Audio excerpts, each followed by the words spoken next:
So friends, in the previous part of chapter 6, we have discussed a few things like firstly we came to introduction, how this chapter is important, how it is related to previous chapters, and the first thing we learned is experiment of Faraday and Henry. Since the part is removed, so nothing to prepare from this portion 6.2. But we studied that it is quite important to not let it go, because this experiment somehow lead us to understanding further induction process. So in the previous part we discussed how the bringing magnet towards or away from the coil make changes of magnetic flux, and therefore it induces current in a coil. You can either say induced current or induced EMF. It is not just bringing the magnet. You can bring towards or away the solenoid that can also provide you the change in magnetic flux, and so the current will be induced. Okay, so these are the experiments that have been carried out by the Joseph Henry and Michael Faraday in the contemporary era. So let's discuss what we have. So last time મેં તમને કહ્યું હતું, as વી discuss, કે આપણી જોડે coil છે. Okay, ધારો કે આ કોઇલ છે અને જે કોઇલ છે એની બાજુમાં, ચલો પહેલાં તો કોઇલને આપણે ગેલ્વેનોમીટર કે એમીટર કે વોલ્ટમીટર સાથે કનેક્ટ કરી શકીએ. ચલો ગેલ્વેનોમીટર સાથે કનેક્ટ કરેલું છે, અને જો એની આજુબાજુ જ્યારે મેગ્નેટ આપણે પુશ કરીએ કે એનાથી દૂર લઈ જઈએ, માની લો કે મેગ્નેટ અહીંયા આગળ મૂકેલું છે. ઓકે, સો મેગ્નેટની જે મેગ્નેટિક ફિલ્ડ લાઇન્સ છે એ આ રીતે આપણા કોઇલમાંથી હાલ સ્ટેડી છે મેગ્નેટ એ વખતે આ રીતે પાસ થતી હોય. ઓકે, અને આ રીતેની મેગ્નેટિક ફિલ્ડ લાઇન છે. જ્યારે મેગ્નેટને આપણે ટુવાર્ડ્સ ધ કોઇલ લઈ જઈએ, એટલે આની સાથે રિલેટેડ જે મેગ્નેટિક ફિલ્ડના નંબર્સ છે, મતલબ હાલ 3 લાઇન એની સાથે એસોસિએટેડ છે. જ્યારે આપણે મેગ્નેટની નજીક લઈ જઈશું એટલે વધારે ફિલ્ડ લાઇન એની સાથે એસોસિએટેડ થશે. એટલે આની સાથે જે મેગ્નેટિક ફિલ્ડ લાઇનના જે નંબર છે એ ચેન્જ થશે, તો એને કહેવાય ધ ચેન્જ ઇન ફ્લક્સ. એટલે ફ્લક્સ બદલાયું કહેવાય. બીજી રીતે કહીએ તો તમારે એક રીતે કહેવું હોય તો ભાઈ નંબર્સ બદલાયા, ધ ફિલ્ડ લાઇનના નંબર્સ. અધરવાઇઝ જે ફ્લક્સ છે બદલાય કહેવાય. ક્લિયર? તો જ્યારે આ ફ્લક્સ બદલાય એ વખતે આની અંદર કરંટ ઇન્ડ્યુસ થાય, એને કહેવાય ઇન્ડ્યુસ્ડ કરંટ. અને આ એના જે બે ટર્મિનલ છે, કોઇલના બે ટર્મિનલ છે, એની વચ્ચે ઈએમએફ પ્રોડ્યુસ થાય, એને કહેવાય ઇન્ડ્યુસ્ડ ઈએમએફ. ઈએમએફ એટલે વોલ્ટેજ. આપણા કેસમાં વોલ્ટેજ પ્રોડ્યુસ થાય ત્યારે તો કરંટ મળે, એટલે ઇન્ડ્યુસ કરંટ પણ કહેવાય અથવા ઇન્ડ્યુસ્ડ ઈએમએફ પણ કહેવાય. આપણે મોસ્ટલી ઇન્ડ્યુસ ઈએમએફ વર્ડનો યુઝ કરતા હોઈએ છીએ. ઓકે, તમારે જો મેગ્નેટ ના લેવું હોય તો મેગ્નેટની જગ્યાએ તમે સોલેનોઇડ પણ લઈ શકો. આની જગ્યાએ સોલેનોઇડ છે એમાંથી કરંટ ફ્લો થતો હોય અને એને તમે મેગ્નેટની જગ્યાએ રિપ્લેસ પણ કરી શકો છો. આ રીતે બેટરી સાથે કનેક્ટ કરી દો તો સોલેનોઇડ છે એ બાર મેગ્નેટનું કામ કરશે, અને ઇન ધેટ કેસ આપણે એ ચેન્જ કરી શકીએ. ઓકે, આ સિવાય પણ બીજો રસ્તો છે કે માની લો કે આપણી જોડે આ રીતે એક આયર્નની કોઇલ છે. સમજો કે આ જે છે એ આયર્નનો રોડ છે, સર્ક્યુલર કોઇલ છે, રિંગ છે આયર્નની. અને આ આયર્નની જે રિંગ છે, આયર્નની જે રિંગ છે એની એક બાજુ આપણે કોઇલ બનાવી દઈએ, એટલે કે વાયર છે વાઉન્ડ કરી દઈએ. આ રીતે વાયર વાઉન્ડ કરી દઈએ અને અહીંયા આગળ જે છે બેટરી કનેક્ટ કરી દઈએ અને અહીંયા આગળ સ્વિચ મૂકી દઈએ. ઓકે, સિમિલરલી આ બાજુ એક વાયર વાઉન્ડ કરી દઈએ. ઓકે, અને આ જે છે કોઇલ બની આ બાજુ, એને આપણે ગેલ્વેનોમીટર સાથે કનેક્ટ કરી દઈએ. હવે હાલ સ્વિચ ઓપન છે, મતલબ કે આ જે કોઇલ છે પ્રાઇમરી કોઇલ, એમાંથી કોઈ કરંટ ફ્લો થતો નથી, એટલે હાલ ફ્લક્સ છે 0 છે. પણ as soon as you switch on the coil, તો જ્યારે તમે અહીંયા સ્વિચ ઓન કરો એ વખતે આમાંથી કરંટ ફ્લો થવાનો સ્ટાર્ટ થશે, અને કરંટ ફ્લો થાય એટલે આ કોઇલમાંથી કરંટ ફ્લો થાય એટલે એનું જે મેગ્નેટિક ફિલ્ડ છે એ આપણા જે રિંગ છે એમાંથી પાસ થઈને આ રીતે ક્લોઝ લૂપ બનાવે. આનું જે મેગ્નેટિક ફિલ્ડ છે આ રીતે ક્લોઝ લૂપ બનાવે. ઓકે, આ બાજુની જે પ્રાઇમરી કોઇલ છે એનું મેગ્નેટિક ફિલ્ડ છે ક્લોઝ લૂપ બનાવે, અને એ જે મેગ્નેટિક ફિલ્ડ છે શેમાંથી પાસ થાય, જે મોમેન્ટ આગળ તમે સ્વિચ પ્રેસ કરો એ વખતે એ અહીંયા આગળની સેકન્ડરી કોઇલમાંથી પાસ થાય. તો આની સાથે હવે ફ્લક્સ પ્રેઝન્ટ, પહેલા નહોતું ફ્લક્સ, હવે ફ્લક્સ આવ્યું, તો એ વખતે આની અંદર તમને ડિફ્લેક્શન જોવા મળશે, મતલબ ગેલ્વેનોમીટર છે ડિફ્લેક્શન બતાવશે, અને પછી 0 આગળ આવતું રહેશે.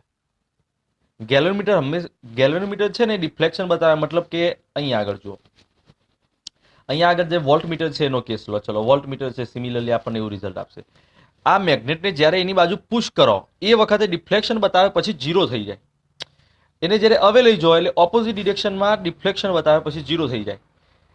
તમારે જો આનું ડિફ્લેક્શન ચાલુ રાખવું હોય તો મેગ્નેટ જે છે એને તમારે મિકેનિકલી આ રીતે મુવમેન્ટમાં રાખવું પડે, તો કન્ટિન્યુઅસલી ફ્લક્સ બદલાઈ જાય અને કન્ટિન્યુઅસલી એના અંદર કરંટ પ્રોડ્યુસ થાય. બટ તમે જ્યારે એને સ્ટેડી કરી દો એ વખતે એ જે છે એ કરંટ એની અંદર 0 થઈ જાય. સો જ્યારે સ્વિચ તમે હવે ઓફ કરો અહીંયા આગળ, એ વખતે ફરીથી ઓપોઝિટ ડિરેક્શનમાં અહીંયા જે ગેલ્વેનોમીટર છે એ ડિફ્લેક્શન બતાવશે અને પછી 0 થઈ જશે. તો આ ટાઈપનો એક્સપેરિમેન્ટ છે એ પણ કેરી કરી શકાય. સો આ જે એક્સપેરિમેન્ટ અહીંયા આગળ જે બતાવેલા છે એ બધા માઇકલ ફેરાડે અને હેનરી જે છે એમને કેરી કરેલા હતા. તો અહીંયા આગળ હવે આપણે ચેપ્ટરમાં આગળ જઈએ. ચલો આટલું તો તમે સમજી લીધું. મેં તમને એક વસ્તુ અહીંયા કીધી કે અહીંયા શું ચેન્જ થાય છે. તો ફર્સ્ટ તમારો આન્સર હશે કે એક તો the number of magnetic field lines change થાય છે જ્યારે તમે મેગ્નેટની નજીક લઈ જાઓ કે દૂર લઈ જાઓ. તો the number of associated magnetic field line changes, ધારો કે અહીંયા ઇન્ક્રીઝ થાય છે, અહીંયા ડિક્રીઝ થાય છે, ઇન્ક્રીઝ ડિક્રીઝ, તો ધ નંબર એ ચેન્જ થાય છે. જો તમારે નંબર ના બોલવું હોય તો આપણે એને કહી શકીએ કે મેગ્નેટિક ફ્લક્સ ચેન્જ થાય છે. તો સેકન્ડ આપણો જે પાર્ટ છે એ હવે જોઈએ મેગ્નેટિક ફ્લક્સ. એ રિમૂવ થયો નથી, પણ એમાં ખાસ કંઈ તૈયાર કરવાનું એ નથી અહીંયા. ચલો મેગ્નેટિક ફ્લક્સ. તો મેગ્નેટિક ફ્લક્સમાં શું જોવાનું છે? તો it is a flux just like electrical flux. ચલો ફ્રેન્ડ્સ, તો આપણે હવે મેગ્નેટિક ફ્લક્સ જોઈએ. તો મેગ્નેટિક ફ્લક્સ જે છે, ચલો પહેલા આપણે ફર્સ્ટ ચેપ્ટરમાં ઇલેક્ટ્રિકલ ફ્લક્સ હતું એની ડેફિનેશન જોઈ લઈએ. તો ઇલેક્ટ્રિકલ ફ્લક્સ ફાઈ વડે આપણે ઇન્ડિકેટ કરતા. તો phi is equal to, first ચેપ્ટરમાં આપણે લખતા કે ભાઈ ઈ એ, અને જો એંગલ હોય ઈ વેક્ટર અને એ વેક્ટર વચ્ચે, તો આપણે લખતા E A cos theta. Okay, so first ચેપ્ટરમાં આ રીતે લખતા. અને જો વેક્ટર ફોર્મમાં લખવું હોય તો આ રીતે લખતા કે ઈ ડોટ એ. ક્લિયર? તો આ રીતે જ્યારે તમને ઇલેક્ટ્રિક ફિલ્ડની લાઇન્સ આપેલી હોય, ઓકે, અને અહીંયા આગળ તમને કોઈ પ્લેન આપેલું હોય, તો ઇલેક્ટ્રિક ફિલ્ડની લાઇન એટલે કે ઈ વેક્ટર અને આનો એરિયાનો વેક્ટર, ઓકે, બંને વચ્ચેનો એંગલ થીટા તમને મળતો હોય તો એ થીટા એંગલ જે છે એ તમે અહીંયા મૂકીને ફ્લક્સ ફાઇન્ડ કરી શકો. એ સિવાય ઇન્ટિગ્રેશન ફોર્મમાં તમારે ફ્લક્સ ફાઇન્ડ કરવું હોય તો flux phi is equal to, ઇન્ટિગ્રેશનમાં આપણે શું લખતા, integration E dot dA. Okay, તો તમને આ ઈ એ છે સેમ એ રીતે ઈ ડોટ ડીએ માં કોઈ પણ શેપ આપેલો હોય, કોઈ પણ શેપનો એરિયા આપેલો હોય અને એમાંથી તમારી ઇલેક્ટ્રિક ફિલ્ડ લાઇન પાસ થતી હોય તો ઇન્ટિગ્રેશનથી તમે ફ્લક્સ ફાઇન્ડ કરી શકો. So this is what we have seen so far in chapter first. તો એ રીતે અહીંયા આગળ જે આપણું ચેપ્ટર છે, 6th chapter. So in the 6th chapter the magnetic flux is so similar. So magnetic flux that is produced due to magnetic field lines. તો magnetic flux છે એના માટે પણ તમે ફાઈ લખી શકો. ફોર બેટર તમે ફાઈ બી પણ એવું લખી શકો. આ જે છે ફાઈ ઈ ઇલેક્ટ્રિક ફ્લક્સ છે એટલે. So here we can write phi b or simply just phi. તો E એ cos theta છે, એ રીતે અહીંયા આગળ શું થાય, magnetic flux B A cos theta. Okay, it is very so similar to the previous one. એટલે અધરવાઇઝ આપણે એને આ રીતે પણ લખી શકીએ B dot A, B dot A. Okay, just like E dot A. અને જો ઇન્ટિગ્રેશન ફોર્મમાં લખવું હોય તો ઇન્ટિગ્રેશન ફોર્મમાં flux, magnetic flux phi is equal to integration B dot dA. Okay, so there is nothing new in magnetic flux except one thing. એક વસ્તુ છે એ જરા આની અંદર જુદી પડે છે, હું તમને કહી દઉં. The flux associated with the closed surface. માની લો કે અહીંયા આગળ એક સ્ફિયર છે, ઇટ ઇઝ અ સ્ફિયર, અને આની સાથે એસોસિએટેડ ઇલેક્ટ્રિકલ ફ્લક્સ તમે જોવા જાઓ, અહીંયા આગળ ઇલેક્ટ્રિકલ ફ્લક્સ છે તો એ 0 થાય, બરાબર. પણ એવું જ જે છે એ અહીંયા આગળ ક્લોઝ સ્ફિયર છે અને મેગ્નેટિક ફ્લક્સ લેવા જાઓ તો મેગ્નેટિક ફ્લક્સ પણ 0 થાય. તમને ગાઉસનો નિયમ યાદ છે, ગાઉસનો નિયમ મેગ્નેટિક ફ્લક્સ માટે. ઓકે, પણ જો તમે ક્લોઝ સરફેસ ના ઓન જસ્ટ એરિયા હોય, આ રીતે એરિયા છે, ઓકે, અને એમાંથી આ રીતે ફિલ્ડ લાઇન પાસ થાય છે તો એમાં 0 નહીં થાય, કારણ કે આ સિમ્પલી એરિયા છે. આના અંદરથી ક્રોસમાંથી કેટલી ફિલ્ડ લાઇન પાસ થાય છે તો એના માટે 2 નંબર છે, એટલે 0 થાય. ગાઉસનો નિયમ પ્રમાણે તમને આમ તો એવું થાય કે ભાઈ B dot D is equal to 0, but એ જે છે ક્લોઝ સરફેસ માટે. ઓકે, અને અહીંયા ક્લોઝ સરફેસ ના હોય, જસ્ટ એક સિમ્પલ એરિયા હોય, એટલે કે પ્લેન હોય, તો જરૂર નથી કે એ ફ્લક્સ છે 0 થાય. ઓકે, તો જરા એ તમારું મિસઅન્ડરસ્ટેન્ડિંગ, ગાઉસના નિયમનું જે છે અહીંયા મિસઇન્ટરપ્રિટેશન થાય નહીં, એ માટે મેં તમને યાદ કરાવ્યું. યુનિટની વાત કરી દઈએ તો અહીંયા આગળ યુનિટ થાય વોલ્ટ મીટર. ઓકે, જ્યારે અહીંયા યુનિટ થશે વેબર, તો ફ્લક્સનો યુનિટ શું થશે, weber. So here magnetic flux, તો મેગ્નેટિક ફ્લક્સમાં આપણે અહીંયા આગળ જે ફોર્મ્યુલાઝ આપેલા છે એમાં એક બી એ એટલે કે બી એ કોસ થીટા, આ B vector dot A vector. Okay, because it is dark. Otherwise B A cos theta, અને ઇન્ટિગ્રેશન ફોર્મમાં લખવું હોય તો આના ઉપરથી ઇન્ટિગ્રેશન ફોર્મમાં લખી શકાય integration B dot dA. Okay, so it is very simple. તો એનો યુનિટ જે છે તે SI unit of magnetic flux is weber, or તમને લાસ્ટ ટાઈમ મેં કહ્યું તો એ પ્રમાણે ટેસ્લા મીટર સ્ક્વેર. આનો યુનિટ છે ટેસ્લા અને એરિયાનો યુનિટ મીટર સ્ક્વેર, તો tesla metre square. And always magnetic flux is scalar quantity. કોઈ પણ ફ્લક્સ છે એ સ્કેલર ક્વોન્ટિટી હોય, એ મેગ્નેટિક હોય કે ઇલેક્ટ્રિકલ ફ્લક્સ. ચલો હવે નેક્સ્ટ છે Faraday's law of induction. Faraday's law of induction. તો આ જે છે આઈએમપી પોર્શન છે આપણા ચેપ્ટરનો, એક આઈએમપી ક્વેશ્ચન છે. Okay, write and explain Faraday's law of induction. તો ફેરાડેઝ લો ઓફ ઇન્ડક્શન જે છે એના પછી લેન્ઝ લો અહીંયા આગળ આવે. Lenz law and conservation of energy. તો ફર્સ્ટ આપણે પહેલા લેન્ઝ લો જોઈશું અને પછી ફેરાડેઝ લો જોઈશું, કારણ કે ફેરાડેઝ લોમાં અહીંયા આગળ નેગેટિવ સાઇન આવે છે, બરાબર.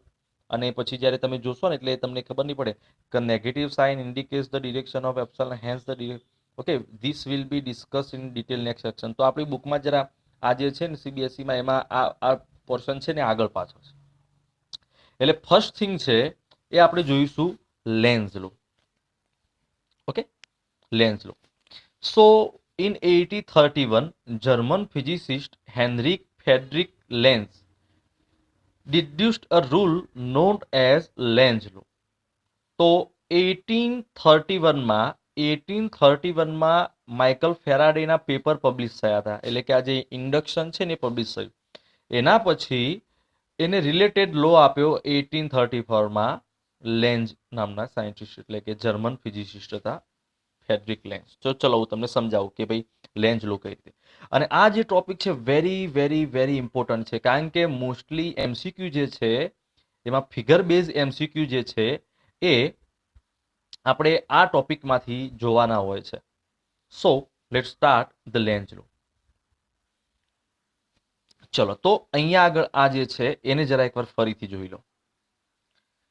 અહીંયા આગળ આ જે સિમ્યુલેશન છે એ સિમ્યુલેશનના અંદર આ જે કોઇલ છે એને આપણે બલ્બ સાથે કનેક્ટ કરેલી છે, અથવા સિમ્પલી કહી દો કે આપણે વોલ્ટ મીટર એની સાથે કનેક્ટ કરેલું છે. વોલ્ટ મીટર છે ઈએમએફ બતાવે, ઈએમએફ એટલે કે વોલ્ટેજ બતાવે આપણને. જ્યારે આ મેગ્નેટ છે એને આપણે કોઇલ તરફ ટુવાર્ડ કોઇલ પુશ કરીએ એટલે અહીંયા આગળ નેગેટિવ જે છે એ વોલ્ટેજ મળે છે. Are you getting my point? ફરીથી જે છે એવું તમને બતાવું. ચલો ફરીથી કોઇલને બાર મેગ્નેટને પાછળ લઈ જઈએ. જ્યારે બાર મેગ્નેટને ટુવાર્ડ કોઇલ લઈ જઈએ એટલે અહીંયા આગળ વોલ્ટમીટરમાં તમારે જરા જોવાનું છે, ત્યાં આગળ નેગેટિવ બતાવે છે. ઓકે, અને જ્યારે એને દૂર લઈ જઈએ એટલે પોઝિટિવ વોલ્ટેજ બતાવે છે. એવું કેમ? ક્યારે આની અંદર જે વોલ્ટેજ પ્રોડ્યુસ થાય એ નેગેટિવ હોય, ક્યારે પોઝિટિવ હોય, અથવા એના અંદર જે કરંટ ફ્લો થતો હોય એની ડિરેક્શન ક્યારે ક્લોકવાઇઝ કે એન્ટી ક્લોકવાઇઝ અથવા કોઈ પણ રિસ્પેક્ટિવ ડિરેક્શન કરંટની કઈ હોય ફાઇન કરવું છે. ચલો આ મેગ્નેટ છે ને એને જરા એકવાર જુઓ કે જ્યારે આની નજીક લાવતો એટલે નેગેટિવ હતું અને દૂર લઈ જતો તો પોઝિટિવ હતું. મેગ્નેટ છે એના પોલ્સ હું ઉલટાવી દઉં. ચલો મેગ્નેટના મેં પોલ ઉલટાવી દીધા. ઓકે, અને હવે જોજો, અને આ જે છે એને હું કોઇલ બાજુ લાવીશ તો આ વખત પહેલા પોઝિટિવ જશે, આ વખત પોઝિટિવ થયું, દૂર લઈ જાવ નેગેટિવ થયું. ઓકે, તો આ રીતે જે છે એ ડિરેક્શન મેટર કરે કે ભાઈ ક્યારે નેગેટિવ વોલ્ટેજ મળે, ક્યારે પોઝિટિવ વોલ્ટેજ મળે. એના માટે પર્ટિક્યુલર એક રૂલ છે, એને કહીએ આપણે લેન્ઝ રૂલ. ચલો તો લેન્ઝનો લો. તો સપોઝ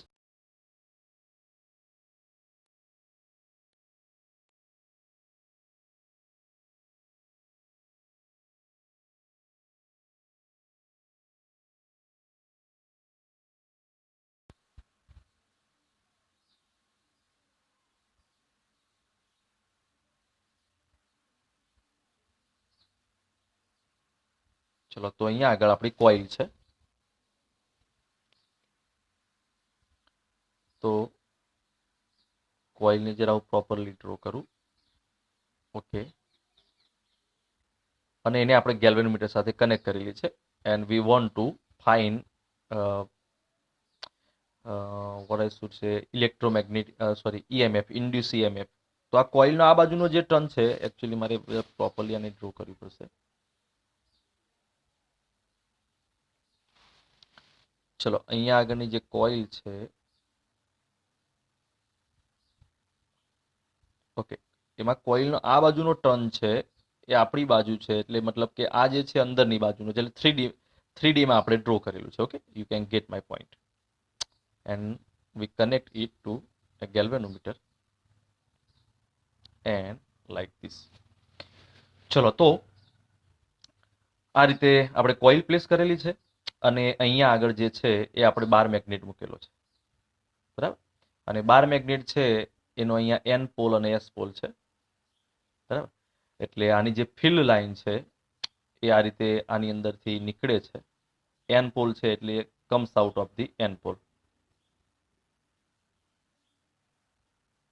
ઓકે, સો હાલ સ્ટેડી છે બાર મેગ્નેટ, એટલે આ રીતે મેગ્નેટિક ફિલ્ડ લાઈન નીકળે છે. અને આ બાજુથી આપણે જે છે ને ઓબ્ઝર્વેશન કરશું એટલે આપણને ખબર પડે કે આની અંદર ક્લોકવાઇઝ કરંટ ફ્લો થાય છે કે એન્ટી ક્લોકવાઇઝ કરંટ ફ્લો થાય છે.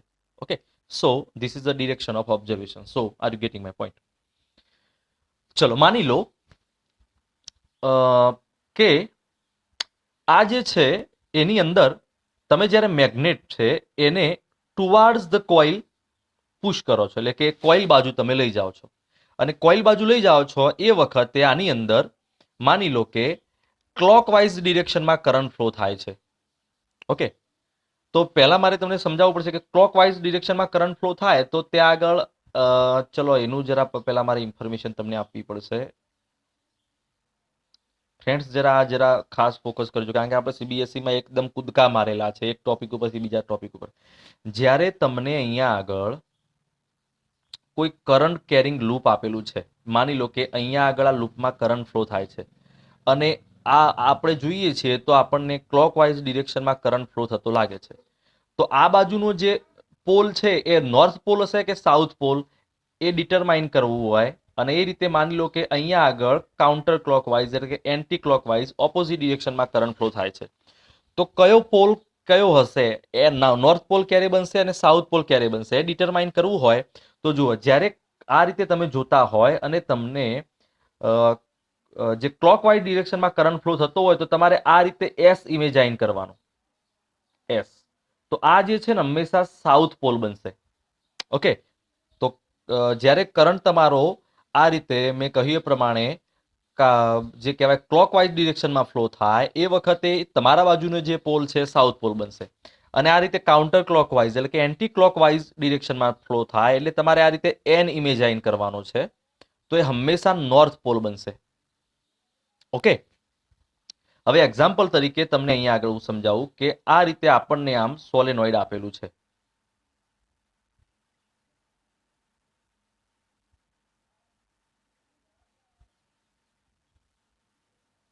ચલો, આ સોલેનોઇડ આપેલું છે અને સોલેનોઇડમાંથી આ રીતે દરેક જે કોઇલ છે એમાંથી કરંટ ફ્લો થાય છે. હવે તમે આ બાજુથી જુઓ તો સોલેનોઇડનો આ બાજુનો ભાગ નોર્થ પોલ હશે કે સાઉથ પોલ, એ તમારે જોવું હોય તો તમારે જોવું પડે કે આ બાજુથી જ્યારે તમે ઓબ્ઝર્વેશન કરતા હોય તો તમારી અહીંયા સોલેનોઇડની જે રિંગ છે ત્યાં આગળ ક્લોકવાઇઝ ડિરેક્શનમાં કરંટ ફ્લો થાય છે કે એન્ટી ક્લોકવાઇઝ ડિરેક્શનમાં. માની લો કે એક્ઝામ્પલ તરીકે તમે આ બાજુથી ઓબ્ઝર્વેશન કરો છો, ચલો કે આ બાજુથી ઓબ્ઝર્વેશન તમે કરો છો. ઓકે, તો આ બાજુ તમે જોશો ને તો તમને આ ડિરેક્શનમાં કરંટ ફ્લો થતો લાગે છે. ક્લિયર? આ કોઇલ છે એમાં આ ડિરેક્શનમાં કરંટ ફ્લો થતો લાગે છે, એટલે આ ક્લોકવાઇઝ ડિરેક્શન થઈ કહેવાય ને. ક્લોકવાઇઝ ડિરેક્શનમાં કરંટ ફ્લો થાય તો આ જે છે ને તમારો એસ પોલ બને કહેવાય.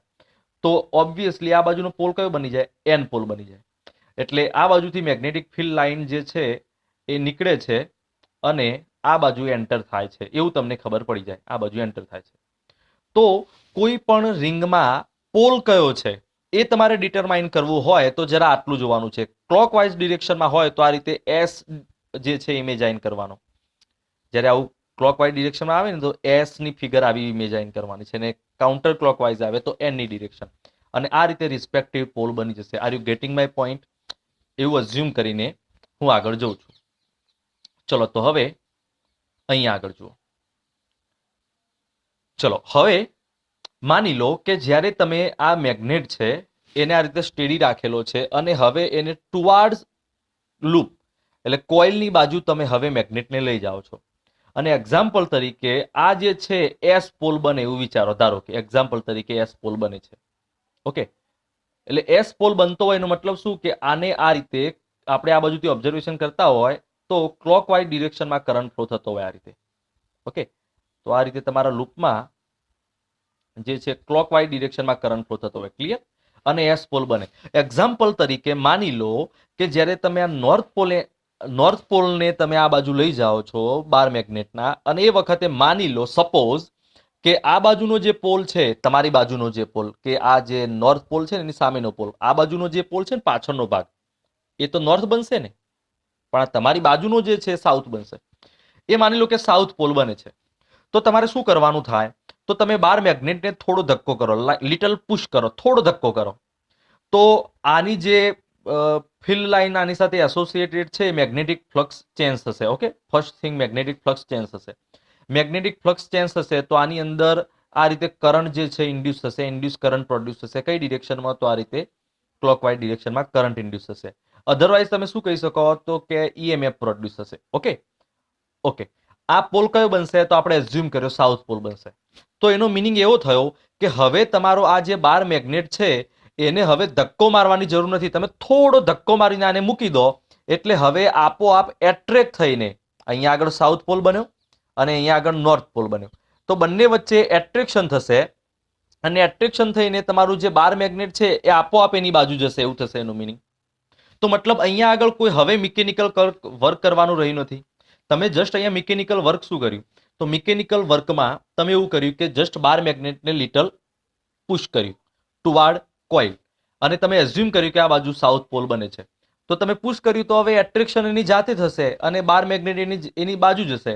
તો હવે આની અંદર કરંટ ફ્લો થવાનો ચાલુ થશે અને તમને કઈ એનર્જી મળશે? તો તમને અહીંયા આગળ ઇલેક્ટ્રિકલ એનર્જી મળશે. કરંટ ફ્લો થાય છે આપણી કોઇલમાં, તો કઈ એનર્જી મળી? તો ઇલેક્ટ્રિકલ એનર્જી મળી. તમે અહીંયા વર્ક શું કર્યું? નો, વર્ક ઝીરો. આમ તો ઝીરો જ ને, કારણ કે તમે જસ્ટ પુશ જ કર્યું હતું. તમે એને લિટલ ધક્કો મારીને મૂકી દીધું તો વર્ક ઝીરો અને એનર્જી મળવાની અહીંયા આગળ ચાલુ થઈ ગઈ. તો અહીંયા આગળ આપણો જે એનર્જી કન્ઝર્વેશનનો જે લો છે એનું વાયોલેશન થાય છે. એનર્જી કન્ઝર્વેશનનો લો શું કહે છે કે તમારે હંમેશા કંઈક વર્ક ડન કરવું પડે તો એ વર્ક ડન છે એનર્જીમાં કન્વર્ટ થાય. ઓકે, અથવા એક એનર્જી છે એ બીજી એનર્જીમાં કન્વર્ટ થાય. ફ્રીમાં એનર્જી મળે નહીં. That simply how we can put the law of energy conservation. But here since we have just pushed the bar magnet in little manner of little slide, અને પછી અહીંયા આગળ ફ્રી એનર્જી મળવાની ચાલુ થઈ ગઈ કારણ કે અહીંયા એટ્રેક્શન ચાલુ થઈ ગયું એન અને એસ નું. તો આ જે બાર મેગ્નેટ છે એની બાજુ આવશે અને કોઈ વર્ક ડન કરવાનું નહીં, જસ્ટ એનર્જી મળવાનું ચાલુ થઈ જશે. તો આ તો ઇન્ફિનાઇટ એનર્જી મળે. તો મતલબ કે આ જે છે પોસિબલ નથી એવું લેન્ઝને લાગ્યું કે જ્યારે તમારો નોર્થ પોલ છે એ આ બાજુ આવે અને આ સાઉથ પોલ બને એ પોસિબલ નથી. તો સેકન્ડ કેસ ઉપર આપણે જોવું પડે. ચલો તો અહીંયા આગળ જુઓ. આ જે નોર્થ પોલ છે એને આ બાજુ તમે લાવો, ફરીથી જુઓ, નોર્થ પોલને આ બાજુ તમે લાવો તો એવું કરવા માટે આ કોઇલ જે છે એમાં અહીંયા આગળ સામેનો આ બાજુનો પોલ છે એસ પોલ ના બને, એવું કહેવાનો મારો મિનિંગ છે. ઓકે, તો બીજો કેસ છે જોઈએ. બીજા કેસ પ્રમાણે શું પોસિબલ થાય? તો બીજા કેસ પ્રમાણે હવે નોર્થ પોલ બનાવવો પડે. ચલો તો સેમ એક્સપેરિમેન્ટ અને સેકન્ડ કેસ. ચલો તો આપણી જે કોઇલ છે, let me draw coil again.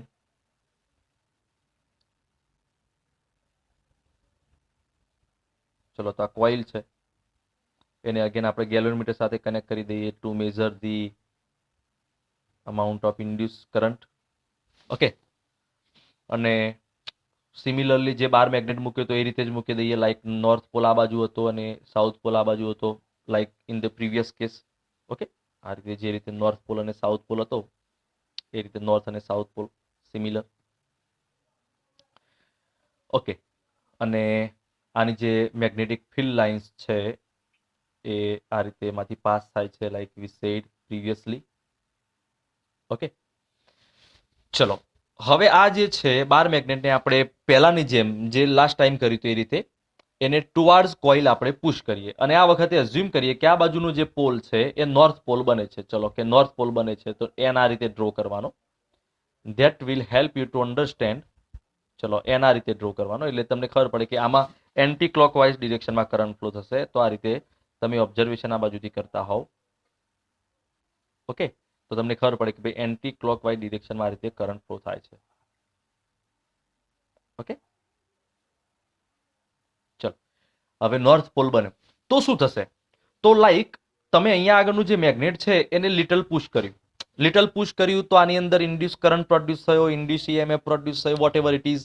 અને આ જે છે એ કરંટ કાઉન્ટર ક્લોકવાઇઝ ડિરેક્શનમાં એટલે કે એન્ટી ક્લોકવાઇઝ ડિરેક્શનમાં કરંટ ફ્લો થયો and that makes this pole north pole. આ બાજુ નોર્થ પોલ બન્યો અને નોર્થ પોલ બન્યો તો આ બંને જે પોલ છે નોર્થ પોલ અને નોર્થ પોલ એ બંને વચ્ચે રિપલ્શન થશે, બંને એકબીજાને રિપલ્સિવ ફોર્સ લગાડશે, બંને વચ્ચે રિપલ્શન થશે. રિપલ્શન થશે એનો મતલબ કે હવે તમે બાર મેગ્નેટને પુશ કરવાનું બંધ કરી દો તો બાર મેગ્નેટ તે અટકી જશે. હવે એની જાતે ઇટ સેલ્ફ આગળ નહીં જાય, ત્યાં બંધ થઈ જશે. એટલે જે વખતે તમે પુશ કરો એ વખતે આની અંદર કરંટ ફ્લો થાય અને ઇલેક્ટ્રિકલ એનર્જી મળે. એટલે મતલબ તમે વર્ક ડન કર્યું અને ઇલેક્ટ્રિકલ એનર્જી અહીંયા આગળ મળી, રાઈટ? હવે તમે વર્ક ડન કરવાનું બંધ કરી દીધું તો કરંટ પ્રોડ્યુસ થવાનું બંધ થઈ જશે. હજી ફરીથી બાર મેગ્નેટને તમે આગળ લાવો છો તો આ બાજુ જે છે એ ફરીથી હજી કરંટ ફ્લો થશે કારણ કે આ હવે આપોઆપ એટ્રેક્ટ થઈને તો આવશે નહીં, લાઈક આપણો પ્રીવિયસ કેસ જે હતો એ પ્રમાણે આપોઆપ એટ્રેક્ટ થઈને તો આવશે નહીં, બરાબર? અહીંયા આગળ તમારે બાર મેગ્નેટને લઈ જવો હોય એટલે કે ટુવાર્ડ કોઇલ લઈ જવો હોય તો તમારે વર્ક ડન કન્ટિન્યુઅસ ચાલુ રાખવું પડશે, એને પુશ કરે જવું પડશે અને આ બાજુનો જે પોલ છે એ નોર્થ પોલ એને રિપલ્શન કરશે. એટલે કન્ટિન્યુઅસ વર્ક ડન ચાલુ રાખો તો તમારું જે વર્ક ડન છે મિકેનિકલ વર્ક ડન એ તમારી ઇલેક્ટ્રિકલ એનર્જીમાં કન્વર્ટ થશે. That is called Lenz law. That is called Lenz law. Okay, તો લેન્ઝ લો એવું કહે છે કે જ્યારે તમારા નોર્થ પોલને તમે આ બાજુ લઈ જાઓ તો આ કોઇલનો જે પોલ છે તમારા બાજુનો એ નોર્થ પોલ બનશે. તો સિમિલરલી જ્યારે તમારી કોઇલ હોય ઓકે અને એ બાજુ તમે માની લો કે એસ પોલ લઈ જાઓ. ચલો બાર મેગ્નેટનો જે છે એસ પોલ એની બાજુ લઈ જાઓ તો આ બાજુનો પોલ કયો બનશે? એસ પોલ બનશે. ઓકે, ચલો નેક્સ્ટ માની લો કે હવે ઓકે તો એસ પોલ બનશે, તો બંને વચ્ચે રિપલ્શન થશે. તો આ બાજુનો એસ પોલ છે અને આ બાજુનો એસ પોલ છે, એમની વચ્ચે રિપલ્શન થશે. તો અહીંયા આગળ લેન્ઝ લો છે એ શું કહેવા માંગે છે, ક્યારે કયો પોલ બનશે એનો એક પર્ટિક્યુલર એક્ઝામ્પલ જોવા જઈએ તો એક જે છે ડેફિનેશન એ આપણને અહીંયા આગળ બુકમાં મળી જાય. ચલો તો અહીંયા આગળ જુઓ, આ લોકોએ બતાવ્યું હતું કે ભાઈ તમે લઈ જાઓ તો નોર્થ પોલ બને, તો આ કેસ છે પોસિબલ નહીં થાય. તો અહીંયા આગળ જ્યારે નોર્થ પોલ જે છે, ચલો આ ફિગર ના જો, તમે સમજાવી જોજો, નહીં તો પાછા કન્ફ્યુઝ થઈ જશો. ચલો તો અહીંયા આગળ ચલો અહીંયા આગળ જે છે, હા અહીંયા આગળ આપણને લો આપેલો છે. The polarity of induced EMF is such that it tends to produce a current which opposes the change in magnetic flux that produce it. ચલો ફરીથી આ જે છે લો એ જોઈ લેજો, કારણ કે તમને કન્ફ્યુઝન આમાં નથી. The polarity of induce EMF, માની લો કે આ રીતે આપણે કોઇલ મૂકી, ઓકે, અને એના અંદર જે કરંટ પ્રોડ્યુસ થયો, અધરવાઇઝ તમે કહો કે ઈએમએફ જે પ્રોડ્યુસ થઈ, એની પોલારિટી મતલબ કે એ ક્લોકવાઇઝ ડિરેક્શનમાં જશે કે એન્ટી ક્લોકવાઇઝ ડિરેક્શનમાં જશે, એની પોલારિટી. તો polarity of induce EMF is such that, એ રીતે પ્રોડ્યુસ થાય that it tends to produce a current. તો આના અંદર EMF એ રીતે પ્રોડ્યુસ થાય કે જે કરંટ મળે which opposes the change in magnetic flux that produce it. તો આનું જે મેગ્નેટિક ફ્લક્સ છે, અહીંયા આગળ ધારો કે 12 મેગ્નેટ તમે મૂકેલો તો, અને અહીંયા આગળ તમારો નોર્થ પોલ અને સાઉથ પોલ હતો, ઓકે. અહીંયા આગળ જુઓ, અહીંયા આપણે જે પ્રીવિયસ કેસમાં વાત કરી હતી, ઓકે, ચલો આ કેસમાં તો અહીંયા આગળ તમારું EMF, the polarity of EMF produces in such manner. તો અહીંયા આગળ જે નોર્થ પોલ હતો એનું મેગ્નેટિક ફિલ્ડ લાઈન આ રીતે એન્ટર થાય છે, ઓકે. તો આ જે પોલ છે કયો પોલ બનશે, તો એના માટે આપણે શું કીધું, એ કમ્પલસરી કયો પોલ બનવો જોઈએ, નોર્થ પોલ. જો એ નોર્થ પોલ બને તો એ નોર્થ પોલ બને તો એમાંથી જે મેગ્નેટિક ફિલ્ડ લાઈન નીકળે આ રીતે એની ઓપોઝિટ ડિરેક્શનમાં થાય એ પોલની ફિલ્ડ લાઈન. તો આપણા 12 મેગ્નેટિક ફિલ્ડ લાઈન આ ડિરેક્શનમાં હતી, આની ફિલ્ડ લાઈન ઓપોઝિટ ડિરેક્શન, તો ઓપોઝિશન થાય એવું ઓલવેઝ થાય, that is called Lenz law. Again ફરીથી હું તમને સમજાવું. ચલો માની લો કે અહીંયા આગળ આપણી ફરીથી કોઇલ છે, ઓકે. તો આ કોઇલમાં હવે આ વખતે હું કેસ બદલી દઉં છું, જોજો. આ વખતે માની લો કે જે 12 મેગ્નેટ આપણે મૂક્યો હતો ને નોર્થ અને સાઉથ પોલ, એને આ વખતે હું દૂર લઈ જઉં છું, અન્ડરસ્ટેન્ડ. તો આની જે મેગ્નેટિક ફિલ્ડ લાઈન છે આ રીતે હાલ એન્ટર થાય છે, સમજો આ રીતે એન્ટર થાય છે. એક કામ કરો, કન્ફ્યુઝન ના થાય માટે આ બાજુ હું સાઉથ પોલ લઈ લઉં છું અને આ બાજુ નોર્થ પોલ લઈ જાઉં. અને હવે 12 મેગ્નેટ જે છે ને એની જે મેગ્નેટિક ફિલ્ડ લાઈન છે ને આ રીતે એન્ટર થતી હોય સાઉથ પોલની, એ પોતાના 12 મેગ્નેટની, this is the field line of 12 magnet, આ રીતે એન્ટર થાય છે ને, આ બાજુ છે બહાર નીકળે છે, ઓકે. ચલો હવે 12 મેગ્નેટને હું પુલ કરું અવે ફ્રોમ ધ કોઇલથી દૂર લઈ જાઉં, તો આની અંદર કયો પોલ બનવો જોઈએ, અથવા તો EMF કઈ રીતે પ્રોડ્યુસ થવું જોઈએ. તો EMF હંમેશા એ રીતે પ્રોડ્યુસ થવું જોઈએ કે અહીંયા આગળનું જે કન્ડિશન છે એનું અપોઝ થાય. તો મતલબ અહીંયા આગળ જે ફિલ્ડ લાઈન છે, મેગ્નેટિક ફિલ્ડ લાઈન, એ આ રીતે એન્ટર થાય છે ને 12 મેગ્નેટમાં, તો આની જે મેગ્નેટિક ફિલ્ડ લાઈન મળે, એટલે કે આ જે આપણી કોઇલ છે એની મેગ્નેટિક ફિલ્ડ લાઈન મળે એ એની ઓપોઝિટમાં જવી જોઈએ, એટલે કે આ રીતે એન્ટર થવી જોઈએ. અને એન્ટર થવી જોઈએ તો કયો પોલ બનવો જોઈએ એ ડિસાઈડ થવું જોઈએ. સોરી, અહીંયા આગળ હા ઓપોઝ કરવું છે, એટલે આપણે આ જે 12 મેગ્નેટ છે એને દૂર લઈ જઈએ છીએ, તો ઓપોઝ કરવું છે તો મારે અહીંયા આગળ નોર્થ પોલ બનાવવો પડે. સોરી, મેં તમને કીધું પહેલા આગળ અહીંયા આગળ જરા સમજો, નોર્થ પોલ બનાવવો પડે. નોર્થ પોલ બનાવું તો શું થાય, વસ્તુ નંબર 1, નોર્થ પોલ બનાવું તો અહીંયા આગળ 12 મેગ્નેટને દૂર લઈ જાઓ તો આ બાજુનો જે સાઉથ પોલ છે એનો આ નોર્થ પોલ એટ્રેક્શન કરે, ઓકે. નોર્થ પોલ એટ્રેક્શન કરે તો તમારે 12 મેગ્નેટને દૂર લઈ જવા માટે શું કરવું પડે, વર્ક ડન કરવું પડે. એ વર્ક ડન કરવું પડે તો તમારે અહીંયા ઇલેક્ટ્રિકલ એનર્જી થાય, ઓકે. ચલો બીજું કે અહીંયા આગળ તમે જે દૂર લઈ જાઓ છો એટલે ફ્લક્સ છે રિડ્યુસ થાય, 12 મેગ્નેટને દૂર લઈ જાઓ છો તો ફ્લક્સ રિડ્યુસ થાય. અહીંયા આગળ નોર્થ પોલ બને ને તો ફ્લક્સ અહીંયા આગળથી ઇલેક્ટ્રિક ફિલ્ડ લાઈન બહાર નીકળે એટલે ફ્લક્સ છે ઇન્ક્રીઝ થાય, ઓપોઝિટમાં થયું. બાર મેગ્નેટ તમે દૂર લઈ જાઓ તો ફ્લક્સ રિડ્યુસ થાય. તમારે હવે એનાથી ઓપોઝ કરવાનું છે, ઇન્ક્રીઝ કરવાનું છે, તો આ પોલ કયો બનવો જોઈએ? North pole. તો નોર્થ પોલને કારણે અહીંયા આગળ જે ફિલ્ડ લાઈન મળે છે, એટલે કે જે ફિલ્ડ લાઈન બહાર નીકળે છે એને કારણે ફ્લક્સ ઇન્ક્રીઝ થાય. તમારે હંમેશા એવું કરવાનું છે કે તમારું ફ્લક્સ છે એ ઓપોઝિટ વેમાં થાય, મતલબ કે કોઈ પણ કન્ડિશન હોય એનો ઓપોઝ થાય. અને એ સમજવા માટે ઓલ્ડ સિલેબસની એક જે છે ડેફિનેશન એ જરા જોઈએ. અહીંયા આગળ ઓલ્ડ સિલેબસની ડેફિનેશન જુઓ. Induce EMF is produced in such a direction that magnetic field produced due to it. તો ફરીથી જુઓ. Induced EMF is produced in such direction that magnetic field produced due to it opposes the very cause that produces it. તો હંમેશા એનો oppose થાય એ રીતે magnetic field અહીંયા induce EMF મળે, હંમેશા ઓપોઝ થાય એ રીતે. ઓકે, આને એક્ઝામ્પલ તરીકે એક લાસ્ટ એક્ઝામ્પલ લઈ લો અને બાકી જે છે આપણે નેક્સ્ટ વિડીયોમાં આને કમ્પલસરી જોઈશું, લેન્સ લો ને. બરાબર, ચલો એક કામ કરો, હવે બાકીની જે ડિસ્કશન છે ને એ નેક્સ્ટ વિડીયોમાં જોઈશું, કારણ કે અહીંયા લેન્થ વધી જશે આપણા વિડીયોની. સો લેન્ઝ લો છે એને જરા તમે એકવાર આની અંદર રીડ કરી દેજો, આપણી બુકમાં આપેલો છે, અને પછી આપણે મળીએ નેક્સ્ટ વિડીયોમાં.